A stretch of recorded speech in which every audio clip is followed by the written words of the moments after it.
छत्रपती संभाजीनगर जिल्ह्याच्या वाळूज एमआयडीसी परिसरातील वडगाव कोल्हाटी इथं संपूर्ण जिल्ह्याला हादरवणारी घटना घडली आहे। प्रेमसंबंधाला विरोध केल्याच्या वादातून एका आईने स्वतःच्या 21 वर्षीय मुलाचा निर्गुण खून केल्याची घटना उघडकीस आली। नंदिनी राजू धिवरे असं मृत तरुणीचं नाव असून या प्रकरणी आई भारती उमेश साबळे, सावत्र वडील उमेश सावळे आणि मामा अमोल गायकवाड यांच्यावर खुनाचा गुन्हा दाखल करण्यात आला। मृत नंदिनीचं यापूर्वी लग्न झालं होतं, मात्र पतीपासून विभक्त झाल्यामुळे ती गेल्या 3 वर्षापासून आईसोबत राहत होती। दरम्यान तिचे कन्नड येथील एका तरुणाशी प्रेमसंबंध जुळले आणि तिला त्याच्याशी लग्न करायचं होतं।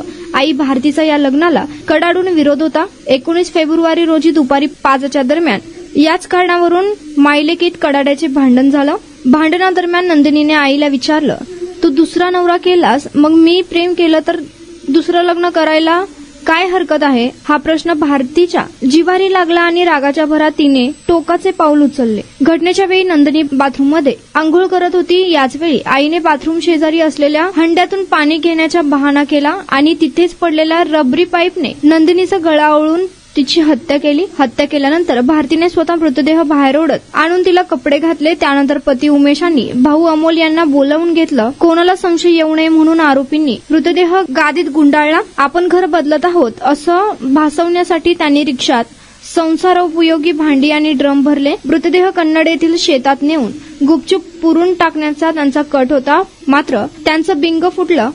रात्री 9च्या सुमारास रिक्षाने प्रवास करत असताना टिसगाव चौफुली परिसरात आल्यानंतर रिक्षा चालकाला संशय आला। दाम्पत्याकडे असलेल्या गादीत काहीतरी संशयास्पद आहे